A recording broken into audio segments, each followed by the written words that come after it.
12절과 13절입니다. 예, 신약성경 357면쯤에 있습니다. 357면쯤에 있습니다. 히브리서 4장 12절과 13절입니다.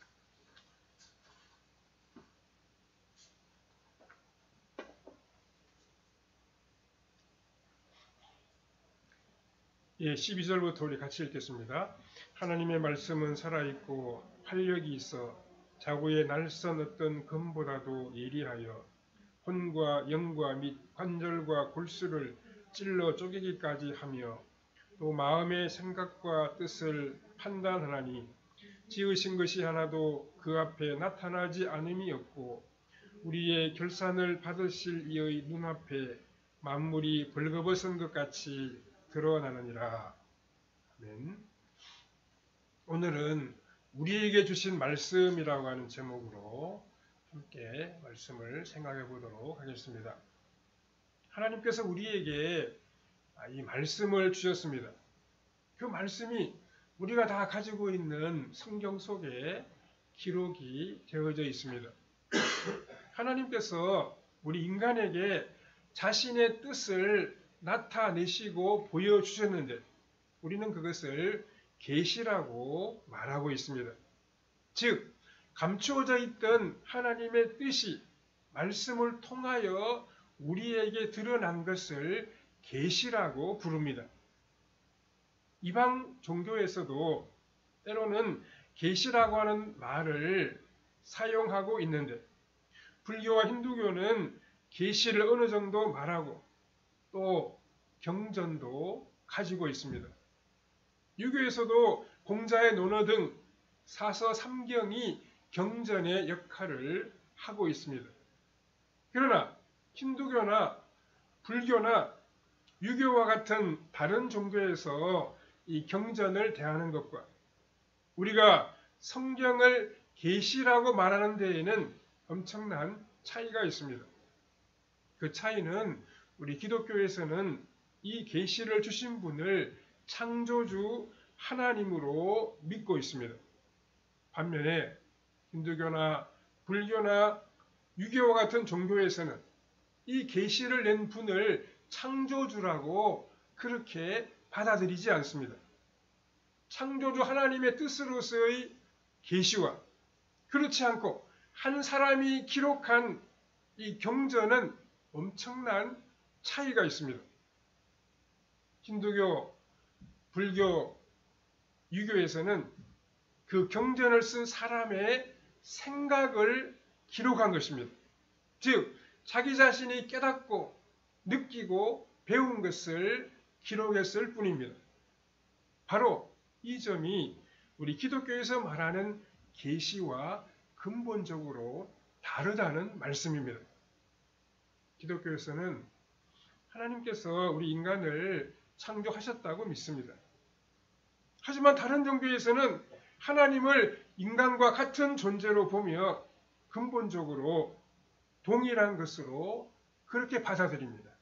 그래서 이 창조주와 피조물을 구별하지 않는 것을 우리가 범신론이다 그렇게 많이 이야기를 하고 있습니다. 창조주와 피조물이 구분되어 있지 않는 것이 다른 종교의 특징이라고 말할 수 있습니다. 그러니까 그들은 신과 인간이 별로 다르지 않다 그렇게 보고 있습니다. 그들이 가진 경전도 신의 계시가 아니고 어떤 특별하고도 뛰어난 사람이 쓴 책으로 받아들이고 있다는 말씀입니다. 그러나 하나님의 말씀인 성경은 하나님께서 이 성경을 기록한 사람들의 마음을 움직여서 즉 영감을 주셔서 기록하게 만드셨습니다. 하나님의 간섭하심과 도우심으로 말씀이 기록되었으므로 성경 전체는 통일성이 있습니다. 그리고 예언된 것이 성취되었습니다. 이 예언과 성취라고 하는 이것이 바로 성경이 가지고 있는 특징입니다. 우리가 다 아는 것처럼 성경책은 시대를 뛰어넘어 가장 많이 팔린 책이기도 합니다.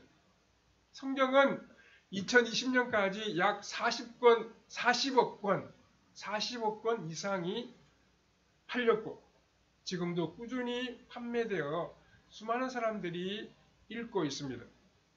믿음을 가지지 않은 사람들도 성경을 읽고 있으며 학문적으로 연구하기 위하여 성경을 공부하는 사람들도 있습니다. 성경 다음으로 많이 팔린 책이 마오쩌둥 의록, 즉 모택동 의록이라고 합니다. 이 책은 무려 8억 권 이상 그렇게 판매되었다고 합니다. 그런데 이 책은 사실 세계적인 베스트셀러라기보다는 중국에서 가장 많이 팔린 책이다. 이렇게 보면 틀림이 없겠습니다. 성경은 기원전 1500년경부터 서기 96년경까지 약 1600년 동안 기록된 책입니다. 성경의 저자들은 다윗, 솔로몬과 같은 왕들을 비롯하여 제사장, 선지자, 농부와 어부, 그리고 세리, 목자, 또한 의사 등 다양한 직업을 가진 40여 명이 성경을 기록했습니다. 성경은 예루살렘, 바벨론, 소아시아, 로마, 심지어 감옥 등 여러 장소에서 기록이 되었고 현재까지 약 2,500개 언어로 번역이 되었습니다. 참 놀라운 것은 이 모든 시대와 수많은 사람들에 의해 기록된 신구약 성경이 하나의 주제를 가지고 있다는 사실입니다. 그 주제는 무엇이겠습니까? 바로 예수 그리스도이십니다. 이 사실을 통해서도 성경 기록에는 하나님의 간섭하심이 함께했다는 사실을 우리가 알게 됩니다. 예수님은 요한복음 5장 39절에서 너희가 성경에서 영생을 얻는 줄 생각하고 성경을 연구하거니와 이 성경이 곧 내게 대하여 증언하는 것이라 이렇게 말씀했습니다. 그러니까 예수님 자신이 이 성경책은 이 성경의 내용은 바로 예수님 자신에 대해서 기록한 것이라고 말씀하셨습니다. 구약은 오실 예수님에 대하여 말씀합니다. 하나님의 아들 예수 그리스도께서 우리를 위하여 인간의 몸을 입고 이 땅에 오실 것이다 라고 하는 내용이 구약의 주제입니다. 신약은 그 예언의 말씀대로 이 땅에 오신 예수님에 대하여 말씀하고 있습니다. 하나님의 아들 예수 그리스도께서 이 땅에 오셔서 십자가에 달려 죽으시고 부활하심으로 우리를 구원하셨다. 그리고 마지막 날에 심판의 주님으로 다시 오실 것이다 라고 하는 내용이 신약의 주제입니다. 사실 우리가 같은 시간 동일한 공간에서 똑같은 말을 들어도 나는 그 말을 분명히 들었다. 또 어떤 사람은 아니야. 나는 그런 말을 하지 않았어. 이렇게 서로 말다툼을 하는 경우가 있습니다. 하지만 성경은 앞에서 말씀드린 대로 약 1600년 동안 수십 명의 저자들이 서로 다른 환경에서 기록했음에도 불구하고 모든 말씀이 하나의 주제로 서로 연결이 되어져 있습니다. 어떻게 이런 일이 가능하겠습니까? 성경의 저자는 여러 명이지만 성경의 원저자는 한 분 하나님이시기 때문입니다.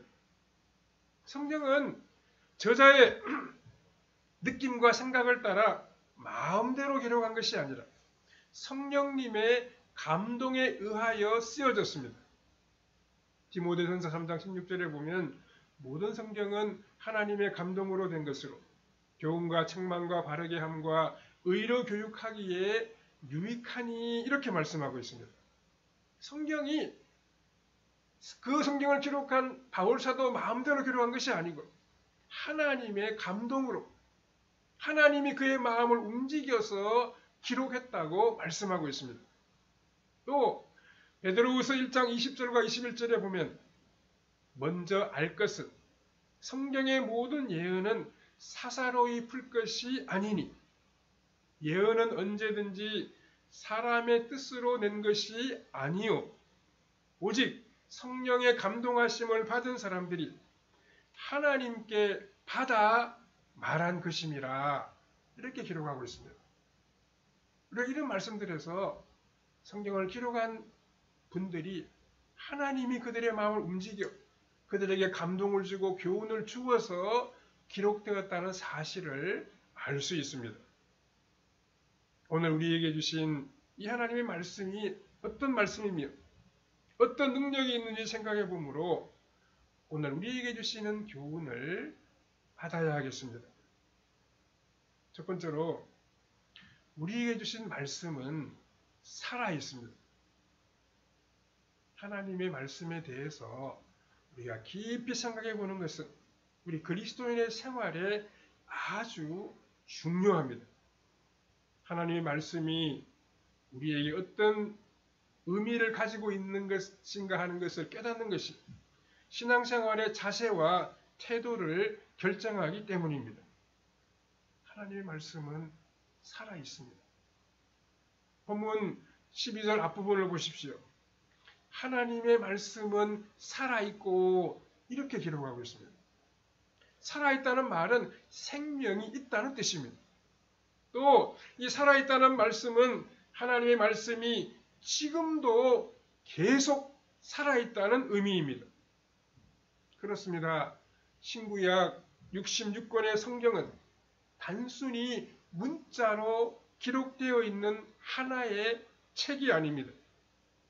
지금도 시간과 공간을 뛰어넘어 살아서 역사하고 있는 하나님이 주신 하나님의 말씀입니다. 또한 하나님의 살아있는 말씀은 영이기도 합니다. 육체를 가지고 있는 우리 모두는 다 모든 것에 다 매여서 살아가고 있습니다. 때로 말 한마디에 큰 상처를 받기도 하고 인간 관계에도 매여서 살아가야 할 때가 있습니다. 뿐만 아니라 환경이나 경제적인 문제, 죽음과 질병에 매여서 우리가 살고 있기도 합니다. 그러나 하나님의 말씀은 영이시기 때문에 어떤 상황에도 매이지를 않습니다. 심지어 감옥에 갇혀 있다고 하더라도 말씀은 우리 안에서 살아서 역사합니다.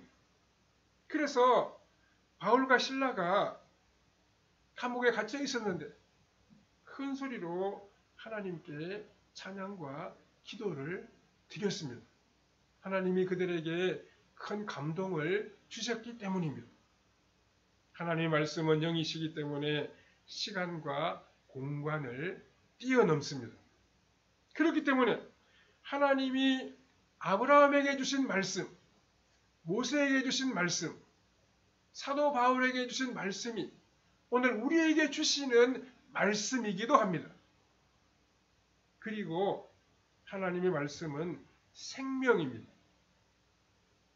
예수님은 요한복음 6장 33절에서 살리는 것은 영이니 육은 무익하니라. 내가 너희에게 이런 말은 영이요 생명이라 라고 말씀했습니다. 말씀이 역사하는 곳에서는 반드시 놀랍고 복된 일이 일어납니다. 하나님의 말씀이 증거되면 죽은 영혼이 살아나고 잠자는 영혼들이 깨어나게 됩니다. 아무리 훌륭하고 많이 배운 사람이 쓴 책이라고 할지라도 생명을 구원할 수는 없습니다. 수많은 사람이 읽은 베스트셀러라고 하더라도 죽은 영혼을 살려내지는 못합니다. 그렇지만 하나님의 말씀에는 죽은 영혼을 살리는 능력이 있습니다. 예수님께서 죽은 나사로의 무덤 앞에서 나사로야 나오라라고 큰 소리로 부르시니 죽은 나사로가 손과 발을 배로 동인 채로 살아서 걸어 나왔습니다. 요한복음 11장 43절 44절에 보면 이 말씀을 하시고 큰 소리로 나사로야 나오라 부르시니 죽은 나사로가 수족을 배로 동인 채로 나오는데 그 얼굴은 수건에 쌓였더라. 예수께서 이르시되 풀어놓아 다니게 하라 하시니라 라고 했습니다. 예수님의 말씀은 죽은 나사로도 살려내는 참으로 능력 있고 생명력 있는 말씀이었습니다. 하나님의 말씀은 생명이기 때문에 언제나 어디에서나 살아있습니다. 사도 베드로는 하나님의 말씀을 영원히 썩지 않을 씨로 비유하면서 풀은 마르고 꽃은 떨어지지만 하나님의 말씀은 세세토록 있다라고 가르쳐주고 있습니다. 베드로전서 1장 23절에서 25절 앞부분에 보면 너희가 거듭난 것은 썩어질 씨로 된 것이 아니요 썩지 아니할 씨로 된 것이니 살아있고 항상 있는 하나님의 말씀으로 되었느니라. 그러므로 모든 육체는 풀과 같고 그 모든 영광은 풀의 꽃과 같으니 풀은 마르고 꽃은 떨어지되 오직 주의 말씀은 세세토록 있도다라고 말씀하고 있습니다. 세상의 모든 것은 언젠가는 다 시들게 되고 사라지게 됩니다. 아름다움도 시간이 지나가면 퇴색하게 되고 부귀와 영화도 그렇게 오래가지 않습니다. 화무 11홍이고 곤불 10년을 하지 않습니다. 권세가 그렇게 오래가는 거 아니라고 하는 우리가 경험적으로 우리가 길게 살지는 않았지만 체험하고 있지를 않습니까? 그렇게 푸른 마르고 아름다운 것도 떨어지고 쇠퇴하지만 오직 주의 말씀은 세세토록 영원토록 살아있다고 사도 베드로는 우리에게 가르쳐주고 있습니다. 우리 인간의 역사를 보면 성경은 수없이 많이 무시를 당하고 때로는 금서로 묶이게도 되고 불에 태워지기도 했습니다. 우리가 잘 아는 프랑스 계몽주의 철학자 볼테르는 이런 말을 했습니다. 100년이 지나면 이 지구상에 성경은 단 한 권도 남아있지 않고 기독교는 영원히 사라질 것이다. 이런 이야기를 했습니다. 하지만 이 볼테르가 죽고 난 후에도 성경은 여전히 살아있는 말씀으로 우리의 삶의 길을 밝혀주고 있습니다. 더구나 이 볼테르가 살던 집은 성경을 인쇄하는 인쇄소로 바뀌고 성경을 보관하는 창고로 변화되었습니다. 중세시대에는 사제들만이, 신부들만이 라틴어로 기록된 성경을 독점해서 그들만이 성경을 읽고 또 해석했습니다. 그렇기 때문에 중세시대의 평신도들은 하나님의 말씀을 직접 대할 수가 없었습니다. 성경을 읽을 수가 없었습니다. 그러다 보니 복음이 가려졌고 교회는 나중에 타락의 길로 나아갔으며 교권주의가 난무하게 되었습니다. 이런 상황에서 우리 하나님은 존 위클리프를 사용하셨습니다. 그는 성경을 독점한 사제들과 맞서서 라틴어 성경을 영어로 번역했습니다. 이에 로마 가톨릭 교회는 위클리프 성경을 불태웠으며 이미 죽어서 땅에 묻혀있던 위클리프의 뼈를 파내어서 다시 불로 태우는 만행을 저지르기도 했습니다. 하나님의 말씀은 이렇게 박해를 받았음에도 불구하고 사라지지 아니하고 지금도 여전히 살아서 우리 마음에 역사하고 있습니다. 하나님의 말씀은 살아있습니다. 말씀이 살아있지 않다면 어떻게 계속 반복해서 읽고 묵상하는 데에도 새롭게 느낄 수가 있겠습니까? 어떻게 3, 40년 설교를 들어도 실증이 나지 않을 수 있겠습니까? 아무리 감동이 되는 이야기라고 해도 몇 번 들으면 듣고 싶지 않습니다. 듣기 좋은 꽃노래도 한두 번이지라고 하는 속담이 있듯이 되풀이해서 들으면 아무리 재미있고 우스운 얘기도 별로 재미가 없습니다. 그런데 그리스도인은 말씀을 듣고 또 들어도 그 말씀이 지겹지 않습니다. 오히려 들을수록, 오히려 다시 읽을수록 새롭게 다가옵니다. 그것은 그 말씀이 살아있고 생명력에 있기 때문입니다. 살아계신 하나님이 우리에게 주신 말씀이기 때문입니다. 두 번째로 우리에게 주신 말씀은 능력이 있습니다.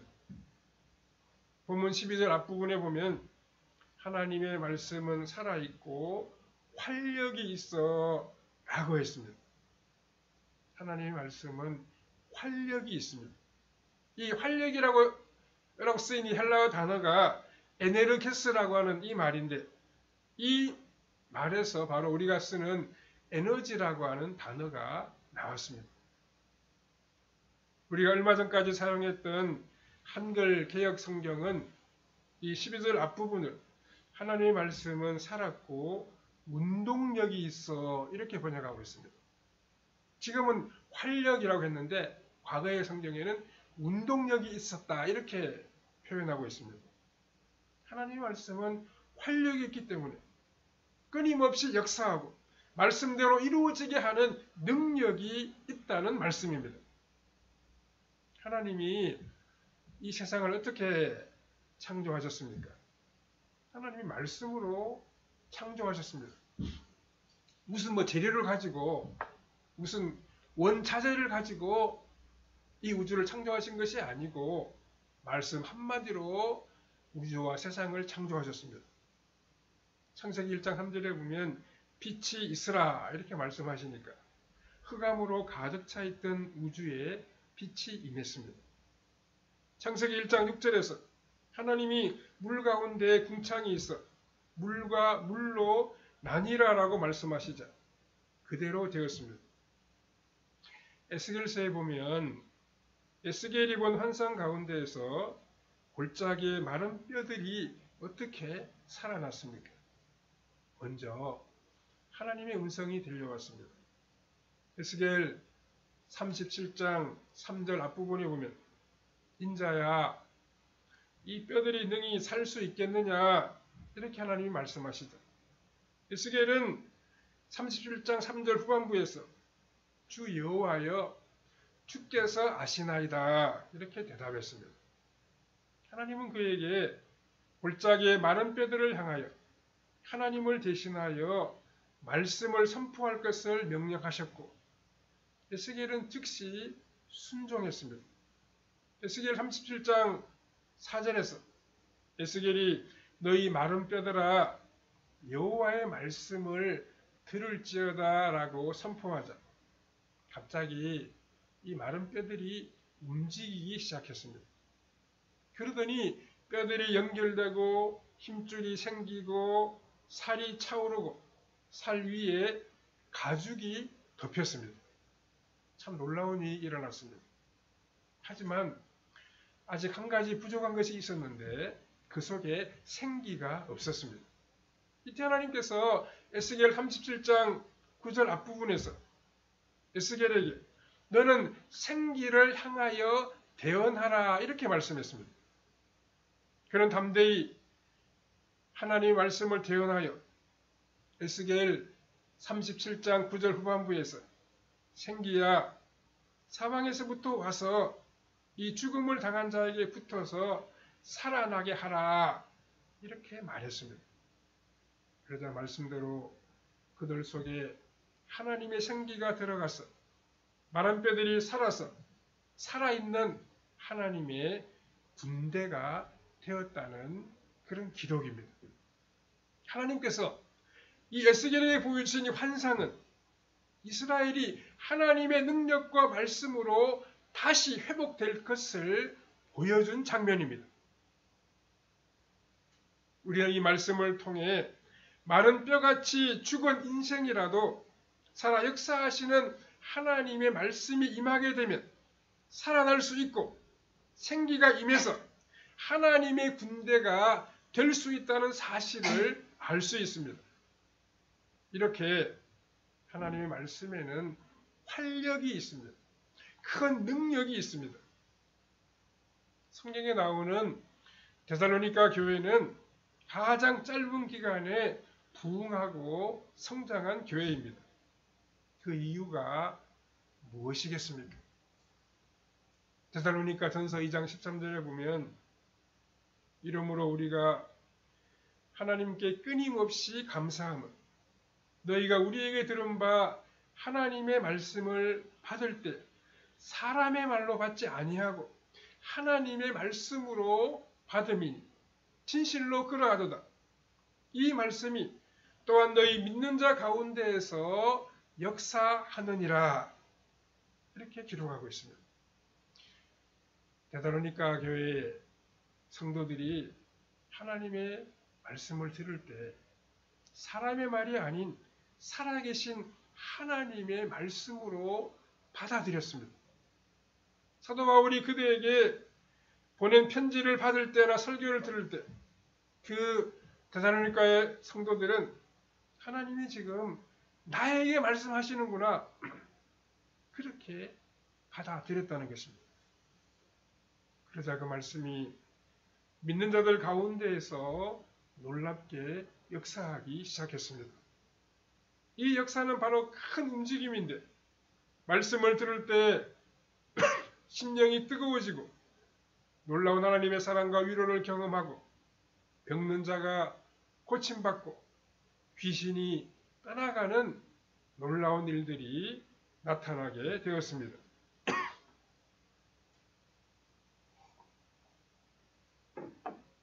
하나님의 말씀은 살아있습니다. 하나님의 말씀은 운동력이 있습니다. 놀라운 능력이 있습니다. 하지만 많은 사람들이 이 능력 있는 하나님의 말씀을 체험하지 못하며 살아가고 있습니다. 말씀을 이 데살로니가 교회 교인들처럼 하나님이 주시는 말씀으로 받아들이지 않고 순종하지 않기 때문입니다. 뭐 말씀하고 나하고 무슨 상관이 있어? 뭐 그거 다 좋은 이야기지, 그 옳은 이야기지, 그렇게만 생각하고 넘어가기 때문에 하나님 말씀이 능력이 없고 운동력이 없는 것입니다. 우리는 말씀을 통하여 예수님을 믿게 되어 구원의 놀라운 복을 누리게 되었습니다. 또 하나님이 우리에게 주시는 말씀을 믿고 그 가운데 살아갈 때 하나님께서 우리에게 놀라운 능력과 지혜를 부어 주시는 것입니다. 말씀을 믿고 의지하는 사람은 살아있고 생명력 있는 하나님의 역사를 체험할 수 있습니다. 하나님 말씀 믿고 그 가운데 살아가면, 순종하면 하나님 우리에게 아름다운 일들을 행할 수 있는 능력을 주시고 활력을 허락하여 주시는 것입니다. 하나님의 말씀 우리가 받아들이고 믿고 행할 때 우리를 통해서 다른 사람들을 살리고 다른 사람들을 격려하고 위로하고 새롭게 하는 놀라운 역사가 일어나게 되는 것입니다. 우리에게 주신 그 말씀을 받아들이고 그 말씀을 믿고 살아감으로 능력 있고 복된 삶을 펼쳐가는 성도님들의 삶이 다 되시기를 바랍니다. 기도하겠습니다. 사랑하는 하나님, 감사합니다. 오늘 우리에게 이 귀한 말씀을 들려주시니 감사합니다. 우리 하나님 말씀을 참으로 사랑하게 하시고 그 말씀을 믿고 살아가게 하여 주시옵소서. 그래서 우리 주신 하나님 말씀이 참으로 살아있고 생명이 있음을 깨닫고 경험하며 살게 하여 주시옵소서. 사랑하는 우리가 하나님 말씀 믿고 의지하며 살아감으로 하나님 말씀이 참으로 능력 있는 말씀이며 우리에게 지혜와 활력을 주는 말씀임을 체험하며 살아갈 수 있도록 성령님 역사하여 주시옵소서. 말씀과 더불어 살아감으로 하나님의 놀라운 일들을 경험하며 다른 사람을 살리며 다른 사람을 세워주며 나아가는 우리의 발걸음이 되게 해주시기를 원하옵고 예수님의 거룩하신 이름으로 기도하옵나이다. 아멘.